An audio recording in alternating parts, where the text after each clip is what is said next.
TV round 2 TV បានជាចូលមកដល់គឺបាក់ឆាពីម៉ាស៊ីនឲ្យតែម្ដងជួយស្លាប់បាច់ទឹកចៃទៅម្ដងបោះអោបស្ទាល់ចាក់ជង្គង់មួយពីកន្លះក៏ពុកគ្រូក្រហមត្រូវបានលោកអ្នករាក្នុងសញ្ញាចាប់មកបាយលឿនតាចូលជាម្ដងបោះបានម្ដាយទៀតហើយក៏លុបបាក់មកចូលជួយស្លាប់ពីម៉ាស៊ីនឲ្យជួយស្លាប់ពីគ្រូជួយស្លាប់បោះស្ដាយទៅដៃទៅមកចាក់ទៅមិនទៀតទៅសោះមិនសោះមិនចាក់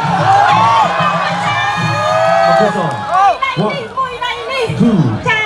ជួយដូចស្រូវស្លៃបីលោកជាតិចឹងណា 5 អាយអើយងើបអត់អត់ទេ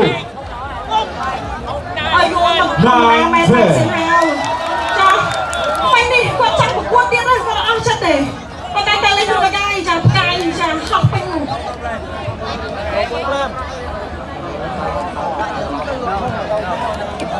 បាទនេះគេហៅថា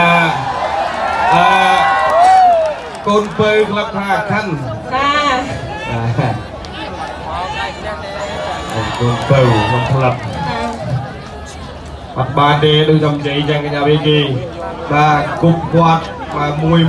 បាត់ធ្ងន់ណាបាទគាត់លើកមកតែចូលអូបាទវីវោខ្យល់គោពេញហ្នឹងបាទរាល់ដងបាទតែចូលគប់តែចូលកែងរបស់គាត់លោកគ្រូពេទ្យរត់វាយទៅនេះបាទបាត់បែកក្រោកទៅមើលចូលដៃឆ្វេងចាំបាញ់ណាបាទរបស់គាត់ស្ងាច់ណាភាពពីក្រៅកិនយ៉ាងមើលដែរនេះហោបាទបាត់មកបាទ